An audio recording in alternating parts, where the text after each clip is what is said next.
अस्सलाम वालेकुम रहमतुल्लाहि व बरकातुहू। दोस्तों, उम्मीद करता हूँ आप लोग ईमान और सेहत की सलामती के साथ होंगे। आज मैं आपके लिए एक बेहतरीन वीडियो लेकर आया हूँ। अगर वीडियो को आखिर तक देखेंगे तो बहुत कुछ मिलेगा।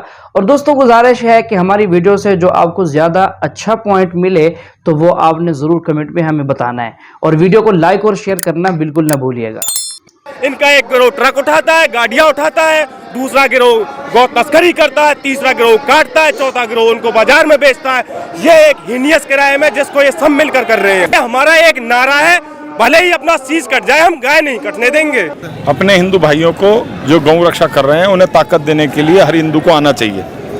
कहीं भी महापंचायत हो जहां हिंदू हित के लिए हो, वहां सभी हिंदू भाइयों को पहुंचना चाहिए। ताकत के साथ अपने भाइयों को ताकत देनी चाहिए। और जो गलत उन्हें झूठे केसों में फंसाया जा रहा है क्योंकि वो गाय माँ की रक्षा कर रहे हैं, तो ऐसा नहीं होना चाहिए। अगर गौ रक्षक नहीं होंगे तो गाय कहाँ बचेंगी। आज जिहादी मानसिकता के जितने भी लोग हैं वो गाय को काटने की बात करते हैं, गाय को खाने की बात करते हैं, और हम लोग अपनी माँ की रक्षा नहीं करेंगे तो किसकी करेंगे।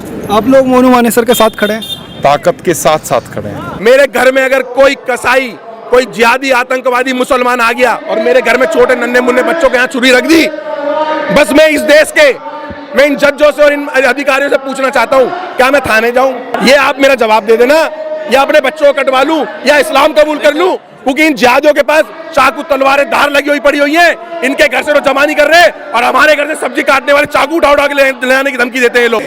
मोनू मानेसर को गिरफ्तार नहीं होने देंगे। क्यों? क्योंकि हमारे यहाँ धर्म रक्षा और गौ रक्षा संकल्प है। हिंदुओं, अगर आज भी तुम ना खड़े हुए तो याद रखो, गजवाल हिंद में तुम्हें स्थान नहीं मिलेगा। जैसा कि आपने कहा था अभी कि चिड़िया को भी इंटेंशनली मत मारो, जब तक उसकी ज़रूरत ना हो उसको मारने की तब तक उसको मत मारो।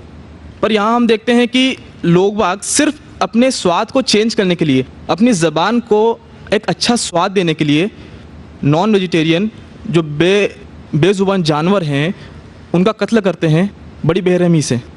महज़ब ने अच्छा सवाल पूछा है कि हदीस मैंने पेश की, सुनन निसाई की हदीस नंबर 4451 में, इसमें लिखा है कि आप not kill a sparrow without a reason. एक चिड़िया का भी कत्ल ना करो बिना कोई वजह के। भाई साहब का अच्छा सवाल है कि कुछ लोग अच्छे स्वाद के लिए, अच्छे टेस्ट के लिए, लजीज खाना बनाने के लिए जानवरों का, परिंदों का कत्ल करते, क्या सही है? आप पूछना चाहते नॉन वेज अलाउड है क्या नहीं? पहले मैं ये कहना चाहता हूँ, अगर आप पूछना चाहते हैं नॉन वेज सही है क्या नहीं, एक मुसलमान अच्छा मुसलमान बन सकता है 100% वेजिटेरियन होने के बाद भी। नॉन वेज खाना इस्लाम में फ़र्ज़ नहीं है, इस्लाम में गोश्त खाना फ़र्ज़ नहीं है। लेकिन क्योंकि कुरान में लिखा है सूरह माइदा में सूरा नंबर 5 आयत नंबर 1 में, और सूरह नए सूरा नंबर 16 आयत नंबर 5 में, कि अल्लाह ताला ने इजाज़त दी है, खुदा ने इजाज़त दी है, वो जानवर जो भेड़ बकरी है, cattle, you can have them for food. Allah ताला इजाज़त दी, इसलिए हम खा सकते हैं।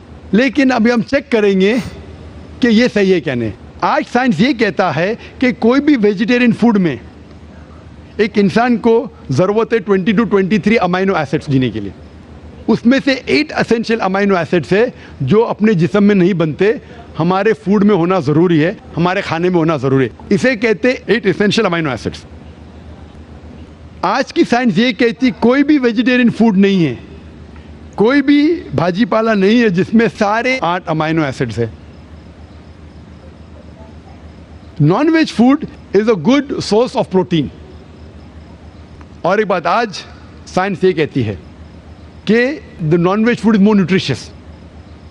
और आप देखेंगे कि जो भी जानवर है जो घास फूस खाते हैं, हर्बिवोरस एनिमल, उनके दांत को आप देखेंगे, उनके दांत चपटे हैं, हर्बिवोरस सेट ऑफ टीथ। सही? हाँ जी, हाँ जी, हाँ। एक बार ने कई बार बोला, कई बार बोला है और आज भी दोहरा रहा हूँ क्योंकि आपने सवाल पूछा है। अगर बराबर फॉलो होते थे तो जवाब जानते थे, लेकिन शायद आपने कुछ मेरी तकरीर सुने, कुछ नहीं सुने। मैं पूरा जवाब दूंगा इंशाल्लाह, फिर आप बात कर सकते हैं। जब आप देखेंगे कार्निवोरस एनिमल, जो जानवर है जो गोश्त खाते हैं, लायन, टाइगर, लेपर्ड, उनके पास नोकीली दांत है, कार्निवोरस सेट ऑफ टीथ। जब आप अपने आप को देखेंगे आईने में, इंसान अगर आईने में देखेंगे कि इंसान के पास चपटे दांत भी है, नोकीले दांत भी है, हर्बिवोरस भी, कार्निवोरस है। We have omnivorous set of teeth. अगर खुदा चाहता कि हम सिर्फ घास खाए और वेजिटेबल्स खाए तो अल्लाह नौकरीदात क्यों दिए? नॉनवेज खाने के लिए। आज साइंस ये कहती है कि जितने हर्बिवोरस एनिमल है, काऊ, गोट, शीप, वो सिर्फ वेजिटेबल डाइजेस्ट कर सकते, फ्लैश डाइजेस्ट कर ही नहीं सकते। जितने भी कार्निवोरस एनिमल है, tiger, leopard, lion, they can only digest flesh. वो घास डालेंगे तो हजम ही नहीं कर सकते। जो इंसान है, हमारे पास लॉन्ग इंटेस्टाइन है, स्मॉल इंटेस्टाइन है, वो हम घास फूस भी डाइजेस्ट कर सकते हैं, नॉन वेज भी डाइजेस्ट कर सकते हैं। अगर खुदा चाहता कि हम सिर्फ वेजिटेबल खाए तो नॉन वेज डाइजेस्ट करने की गोद क्यों दे? तो इससे साबित होता है scientifically we can have non veg and veg both. हमें गलत फहमी है अक्सर कि हिंदू धर्म में वेजिटेबल खाना हराम है। मैं अभी कह चुका हूँ Manusmriti chapter number 5 verse number 30 में, चैप्टर नंबर 5 वर्स नंबर 30 में कहा गया मनुस्मृति में कि खुदा ने कुछ जानवर बनाए खाने के लिए और कुछ खुराक बनने के लिए। अगर खुराक बनने वाले जानवर खा जाते खाने वाले जानवर के ज़रिए तो ये गुनाह नहीं है। आगे लिखा है Manusmriti chapter number 5 shloka number 30 में कि अगर आप खाने वाले जानवर खाते हैं तो गुनाह नहीं है। मनुस्मृति चैप्टर नंबर 5 वर्ष नंबर 40 में कहा गया है कि कुछ जानवर कुर्बानी के लिए बनाए गए। अगर आप कुर्बानी के जानवर का कत्ल करते हैं तो गुनाह नहीं है।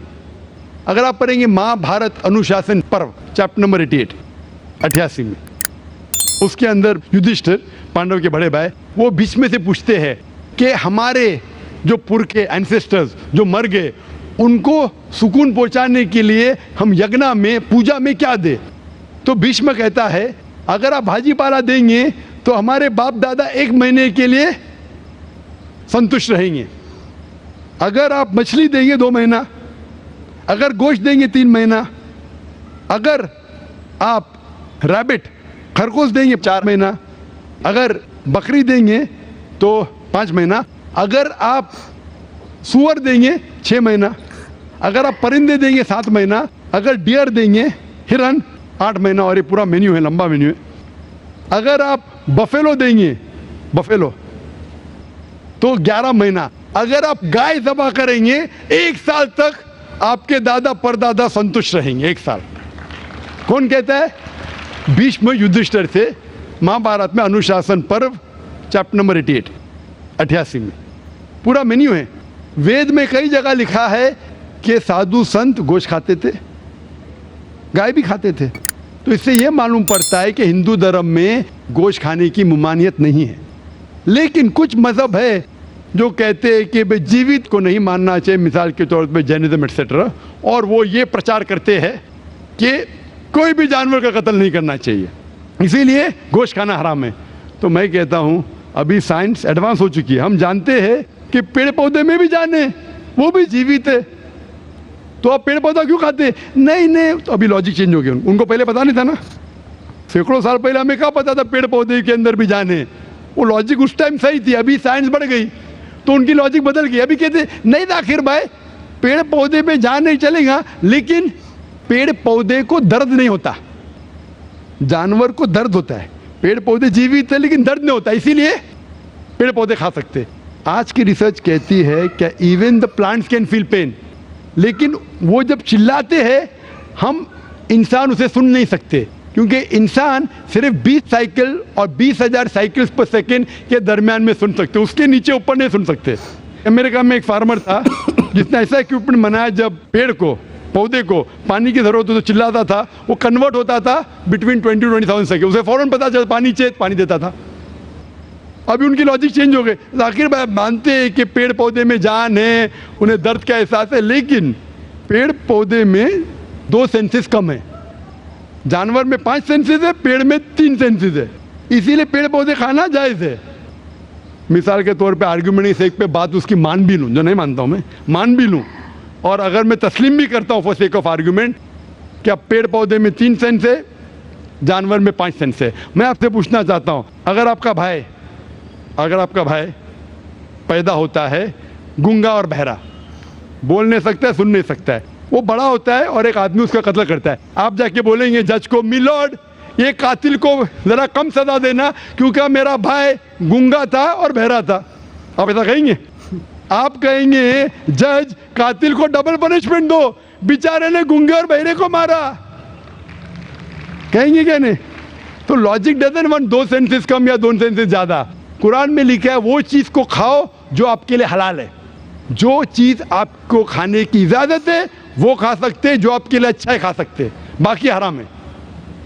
मुझे ज़ाती तौर पे कोई गिला शिकवा नहीं, अगर कोई गैर मुसलमान गोश्त नहीं खाता मुझे कोई गिला शिकवा नहीं। अगर हिंदुस्तान में गैर मुसलमान सारे हिंदू गोश्त खाने लगेंगे तो गोश्त का भाव भी बढ़ जाएगा। तो मुझे कोई ज़ाती तौर पे गिला शिकवा नहीं, लेकिन कोई अगर ज़बरदस्ती मुझे कहता है कि तुम हराम कर रहे, गुनाह कर रहे, तो मैं जवाब देता है। ज़ाती तौर पे मुझे कोई, इसीलिए इस्लाम में लिखा है कि बिना वजह किसी का कत्ल मत करो। मिसाल के तौर पे आप अगर गोट बकरी को कत्ल कर रहे, ज़बा करते कहो बिस्मिल्लाह अल्लाह अकबर, अल्लाह के नाम से जो महान है। लेकिन अगर मैं शिकार के लिए शिकार करता हूँ, निशानेबाजी के लिए, तो जानवर का कत्ल करना हराम है।